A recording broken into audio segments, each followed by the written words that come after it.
శ్రీమాత్రే నమః, శ్రీ గురుభ్యో నమః. తదుపరి మీనరాశి 2025 ఫిబ్రవరి మాసం నందు మీనరాశి వారికి ఎలా ఉందో ఇప్పుడు మనం తెలుసుకుందాం. మీనరాశి వారి విషయానికి వస్తే ఏలినాటి శని ప్రభావం అనేటువంటిది ఈ రాశి వారికి చాలా తీవ్రంగా ఉందని చెప్పొచ్చు. ఏలిన నాటి శని అనేటువంటిది ముందు అర్థం చేసుకోండి, దానివల్ల మీకు ఒక అవగాహన వస్తుంది. ఏలినాటి శని మొత్తం 3 సార్లు వస్తుంది. ఏలిన నాటి శని అన్నా 7.5 అన్నా ఒకటే. 7.5 సంవత్సరాలని 3 భాగాలు చేయండి. 2.5 అవుతుంది. ఈ 2.5 సంవత్సరాలు అంటే 30 నెలలు. ఈ 30 నెలల వ్యవధి 30 సంవత్సరాలకు ఒకసారి వస్తుంది. అంటే ఉదాహరణకు ఒక పిల్లవాడు పుట్టిన తర్వాతకి పుట్టుకతోనే ఏలినాటి శని రావచ్చు. అదృష్టవంతులని చెప్పాలి వాళ్ళు. ఎందుకంటే మొదటిసారి ఏలినాటి శని ప్రభావము శరీరానికి వస్తుంది, అంటే వారి సొంతంగా శరీరానికి లభిస్తూ ఉంటుంది. దానివల్ల విద్యార్థులు కానీ అలాగే చిన్నపిల్లలకు కానీ ఎఫెక్ట్ ఉంటుంది. ఒకవేళ ఏలినాటి శని ప్రభావం ఇప్పుడు విద్యార్థులు ఎవరికన్నా ఉంటే, చిన్న వయస్కులు ఉంటే వారి ఆరోగ్యరీత్యా సమస్యలు వస్తాయి. అది కూడా కొంతమందికి పుట్టుకతో కాకుండా పుట్టిన 5 సంవత్సరాలకో 6 సంవత్సరాలకో 7 సంవత్సరాలకో 10 సంవత్సరాలకో వస్తుంది. అది వారు పుట్టినటువంటి సమయాన్ని బట్టి ఉంటుంది. ఇది ఒకందుకు అయిపోయి ఇప్పుడు 30 సంవత్సరాల తర్వాత, అంటే ఉదాహరణకు 7-8 సంవత్సరాల క్రితం ఉన్నటువంటి 7-8 సంవత్సరాల వయసులో ఈ యొక్క ఏలినాటి శని ప్రభావంలో మొదటి భాగం అయిపోతే ఇప్పుడు 40 లేదా 50 లేదా 60 సంవత్సరాల వయస్సు. నాకు తెలిసి మొట్టమొదటిసారి ఏలినాటి శని ప్రభావం ఉన్నటువంటి వాళ్ళు 5-6 సంవత్సరాల వయసులో మీనరాశి వాళ్ళకు వచ్చేసింది. ఇప్పుడు 2వ దశలో మధ్య వయస్కులు, అంటే వారు ఒక 30-40 సంవత్సరాల వయస్సు ఉన్న వారికి ఏలినాటి శని ప్రభావం ఉంటుంది.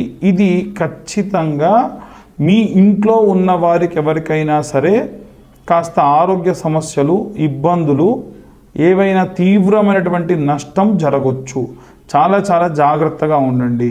అంటే ఉద్యోగస్తులు కానీ వ్యాపారస్తులు కానీ ఈ మధ్య వయస్కులో ఉన్న వాళ్ళు జాగ్రత్తగా ఉండండి. ఆరోగ్యపరమైనటువంటి జాగ్రత్తలు కుటుంబ పరంగా ఎక్కడికి పడితే అక్కడికి వెళ్ళడం, ఒంటరిగా వెళ్ళడం, రిస్కీ ప్లేసెస్లోకి వెళ్ళడం ఎట్టి పరిస్థితుల్లో కూడా మీరే కాదు మీ కుటుంబ సభ్యులు కూడా వెళ్ళకుండా చూడండి. ఇక కాస్త అంటే 50-60 సంవత్సరాలు దాటిన వాళ్ళకి 3వసారి వచ్చేటువంటి ఏలినాటి శని, ఇది స్వయంగా మళ్ళీ వారికే వస్తుంది, తీవ్రంగా వస్తుంది. ప్రాణాపాయ స్థితి దాకా వెళ్ళి రావాల్సినటువంటి పరిస్థితి కూడా ఉంటుంది. కాబట్టి జాగ్రత్తగా ఉండడం మంచిది. శని చాలా మంచి గ్రహం, ఇవ్వాల్సినటువంటి రిజల్ట్ ఇవ్వాల్సిందే. ఈ ఏలినాటి శని మనకు బాధ్యతలు పెంచుతూ ఉంటుంది. కాబట్టి మీనరాశి వారికి ఈ మాసంలో బాధ్యతలు పెరుగుతాయి. పెళ్లి కాని ఆడపిల్లలకు పెళ్ళిళ్ళు అవుతాయి. ఎందుకంటే బాధ్యత పెంచాలంటే మీకు పెళ్లి చేయాలి. మగపిల్లలకు కూడా వివాహాలు అవుతాయి. సంతానం లేని వారికి సంతానము అందుతుంది. సంతానం అందిన తర్వాతకి పిల్లలకి ఏమైనా ఆసుపత్రుల్లో ఇంక్యుబేటర్లో పెట్టడము, ఇలాంటి ఇబ్బందులు జరుగుతూ ఉంటాయి. ఇవన్నీ కూడా తీవ్రంగా ఈ మీనరాశి వారికి ఈ మాసంలో జరిగేటువంటి అవకాశం అధికంగా కనిపిస్తుంది. ఇక సినీ రాజకీయ రంగాల వారికి సంబంధించిన విషయానికి వస్తే కూడా చాలా జాగ్రత్త వహించండి. ఎందుకంటే మీ యొక్క అనుభవము, మీకు ఉన్నటువంటి పేరు, మీకు ఉన్నటువంటి ధనం వల్ల అమ్మా నాకు ఇంకా అన్నీ ఉన్నాయన్నటువంటి స్టేటస్లో ఉన్న సమయంలో చాలా ఇబ్బంది పెట్టేటువంటి అంటే అహంకారం తగ్గడానికి శని వాళ్ళని శిక్షిస్తాడు. కాబట్టి జాగ్రత్త వహించండి. ఇంట్లో ఉన్న వాళ్ళ ఆరోగ్యరీత్యా కూడా చాలా జాగ్రత్తగా చూసుకోండి. ఇక కోర్టు వ్యవహారాల్లో ఉన్న వాళ్ళు కూడా ఖచ్చితంగా మీ కోర్టు వ్యవహారాలు అంత సానుకూలంగా ఉండవు. కాబట్టి చాలా జాగ్రత్తగా ఉండండి. నెమ్మదిగా నిర్ణయాలు తీసుకోవడం చాలా మంచిది. ఇక వీరందరికీ సంబంధించి ఎలాంటి రెమెడీస్ తీసుకోవాలి, ఎలాంటి జాగ్రత్త పాటించాలనేది ఇప్పుడు మనం తెలుసుకుందాం. అయితే అన్ని రాసుల వారికి కూడా, ముఖ్యంగా ఈ ఒక్క రాశికనే కాకుండా అన్ని రాసుల వారికి కూడా ప్రత్యేకంగా ఈ మాసంలో తీసుకోవాల్సినటువంటి రెమెడీస్ ఏమిటి అంటే, విద్యార్థులు, గృహిణులు, అలాగే వ్యాపారస్తులు, అలాగే ఉద్యోగస్తులు, వీరందరికీ సంబంధించి ప్రత్యేకంగా మనం చెప్పుకోదగ్గటువంటి రెమెడీస్ కొన్ని ఉన్నాయి. ముఖ్యంగా ఏమిటంటే ఎవరైనా సరే విద్యార్థుల విషయంలో వస్తే కనుక, విద్యార్థులు దక్షిణామూర్తికి సంబంధించి మేధా దక్షిణామూర్తి స్తోత్రం అని ఉంటుంది. ఆ మేధా దక్షిణామూర్తి స్తోత్రం చదువుకోవడం మంచిది. గృహిణులంతా కూడా వీలైనంత వరకు కూడా సంక్రాంతి సమయంలో మీరు ఎప్పుడైతే పొంగలి వండుతారు కదా, ఆ సమయంలో ఎలా అయితే మీరు నైవేద్యం వండి నివేదన చేస్తారో అలా ప్రతి వారము శుక్రవారం నాడు, వారంలో శుక్రవారం నాడు అమ్మవారికి పొంగలి అంటే తీపి పొంగలి నైవేద్యంగా పెట్టండి, చాలా మంచిది. అలాగే విశేషంగా ఎవరైనా సరే ఉద్యోగస్తులు ఎవరైనా ఉంటే, ఉద్యోగస్తుల విషయానికి వస్తే బాగా ఇబ్బందుల్లో ఉన్నాం మేము, మాకు చాలా చాలా దారుణమైనటువంటి పరిస్థితి ఈ వారంలో కనిపించేటువంటి అవకాశం ఉంది అనుకున్న వాళ్ళు ఎవరన్నా ఉంటే గనక తీసుకోవాల్సినటువంటి జాగ్రత్త ఏమిటంటే కనకపుష్యరాగం అనే ఉంగరం ఉంటుంది.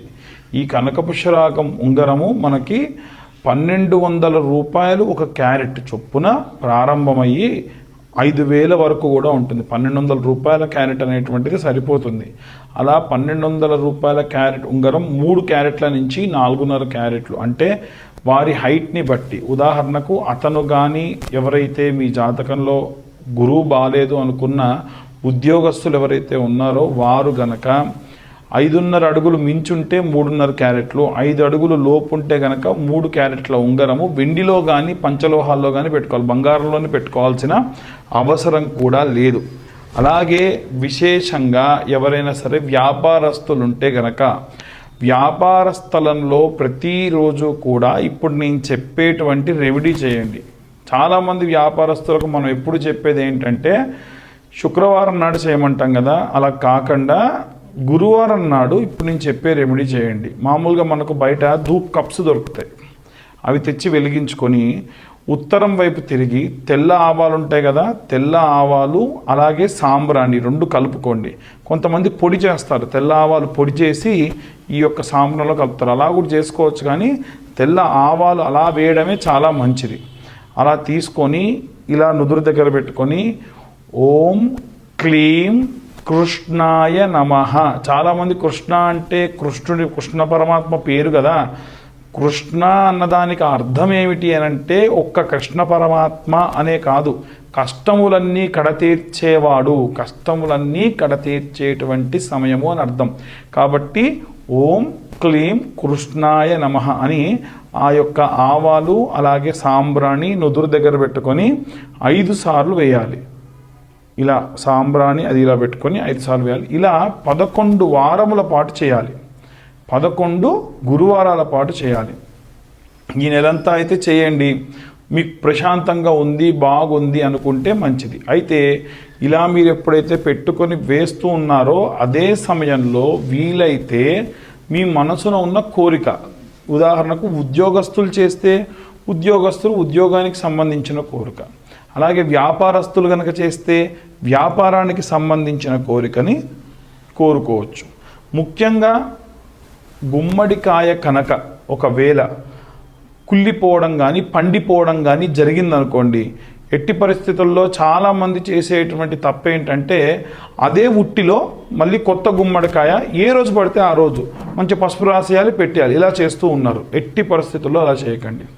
గుమ్మడికాయని వీలైనంత వరకు కూడా అమావాస్య నాడు ఒక ఆంజనేయ స్వామి దేవాలయంలో ఉంచండి, అక్కడ నిద్రపోవాలి ఆ గుమ్మడికాయ, మీరు కాదు గుమ్మడికాయ నిద్రించాలి. అలా నిద్రించినటువంటి ఆ గుమ్మడికాయని మరుసటి రోజు అమావాస్య మరుసటి రోజు శుభ్రంగా పసుపు రాసి 11 సార్లు కుంకుమ బొట్లు పెడుతూ కూష్మాండాయై నమః సకల నరఘోష నరపీడిత నివారికాయై నమః కూష్మాండాయై నమః. నేను చెప్పేది అలాగే చెప్పుకుంటూ ఓం నమో కూష్మాండాయై నమః నరఘోష నరపీడిత నివారికాయై నమః అనుకుంటూ ఒక్కొక్క బొట్టు పెట్టాలి. చాలామంది కుంకుమ తీసుకొని అన్నిటికీ పెడుతూ ఉంటారు, అలా చేయదు. ఒక్కొక్కసారి కుంకుమ తీసుకోవాలి పెట్టాలి. ఇలా 11 బొట్లు పెట్టండి. పెట్టిన తర్వాతకి పాత ఉట్టి పారేయండి, ఎందుకంటే ఆ ఉట్టికి ఆల్రెడీ ఖరాబ్ అయిపోయిన గుమ్మడికాయ సంబంధితమైనటువంటి సొనంతా అంటుంటుంది. కాబట్టి ఎట్టి పరిస్థితుల్లో అలా చేయకుండా అదంతా కూడా శుభ్రంగా ఆ ఉట్టి పారేసి కొత్త ఉట్టిలో పెట్టుకోండి. ఇలా చేయడం వల్ల ఇంట్లో ఎటువంటి నరఘోష నరపీడితములు ఉన్నా సరే పోతాయి. ఇది ఒక మంచి రెమెడీ.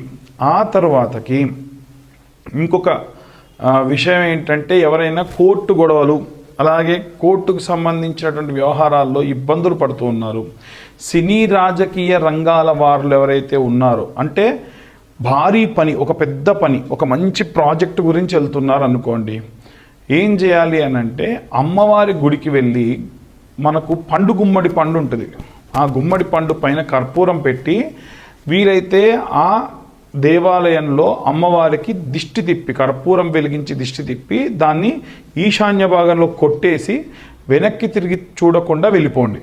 అంటే దేవాలయంలో దర్శనమైన తర్వాతకి దేవాలయం నుండి బయటికి వచ్చి ఆ దేవాలయం బయటే దిష్టి కుడివైపు 3 సార్లు తిప్పాలి, ఎడంవైపు ఒకసారి తిప్పాలి. తిప్పి అమ్మ నా కోరిక తీరేటట్టు చూడు తల్లి, అన్ని దోషాలు పోవాలని చెప్పి ఆ గుమ్మడికాయని ఆ దేవాలయంలో ఈశాన్య భాగంలో కింద కొట్టేస్తే 2 ముక్కలైపోవాలి. లేదా చేత్తో అలా కొట్టి ఆ 2 ముక్కలు అయిపోయిన దాన్ని కుడిది ఎడమ కుడి పెట్టేసుకొని అలా పెట్టినటువంటి దాన్ని మళ్ళీ వెనక్కి తిరిగి చూడకుండా కాలు కడిగేసుకొని మీరు వెళ్ళిపోండి. కాలు కడుక్కోండి, ఖచ్చితంగా కడుక్కొని వెళ్ళండి.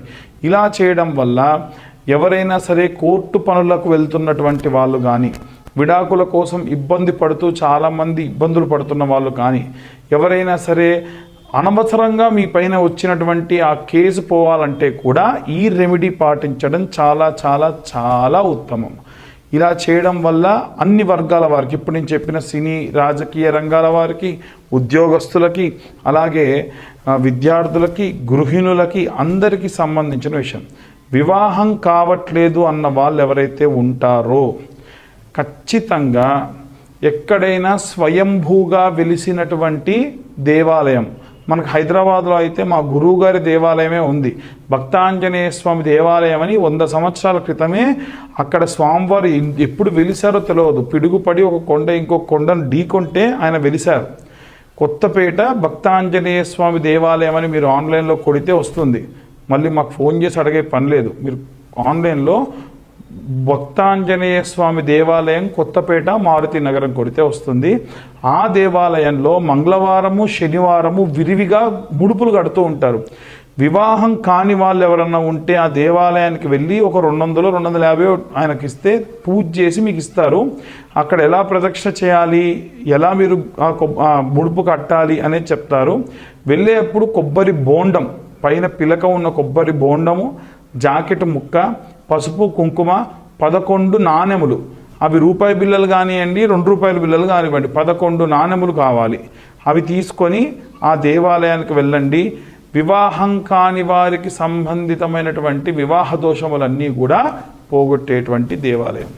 మనం వీలైనంత వరకు అందరినీ కూడా, అన్ని వర్గాల వారిని కూడా టచ్ చేస్తున్నాం. ఒకవేళ ఎవరికైనా ఇంకా అంటే నా పరిస్థితి ఇదండి, వీళ్ళ గురించి మీరు చెప్పట్లేదు అనేటువంటిది ఏదైనా ఉంటే మీరు ఛానల్లో కింద కామెంట్ చేయొచ్చు, లేదా మా నెంబర్కి మెసేజ్ పెట్టండి. జాతకానికి సంబంధించిన విషయంలో కూడా గతంలోనే చెప్పాను, డేట్ ఆఫ్ బర్త్ టైం ఉన్నటువంటి వారు ఎవరైనా సరే నాకు మీరు వాట్సాప్ చేయండి, డీటెయిల్స్ అన్నీ కూడా వస్తాయి. 2025వ సంవత్సరంలో 2025 రూపాయలు మాత్రమే మేము స్వీకరిస్తూ ఉన్నాము. కాబట్టి ఈ నూతన సంవత్సరంలో జాతకం తెలుసుకోవాల్సిన వాళ్ళు ఎవరైనా సరే మా వాట్సాప్ నెంబర్కి మీరు మెసేజ్ చేస్తే మీకు డీటెయిల్స్ అన్నీ కూడా రావడం జరుగుతుంది. డీటెయిల్డ్గా మీరు ఈ జాతకానికి సంబంధించిన విషయాలు తెలుసుకోవచ్చు. అందరికీ కూడా మరొకసారి నూతన సంవత్సర మరియు రాబోయేటువంటి తెలుగు నూతన సంవత్సర శుభాకాంక్షలు.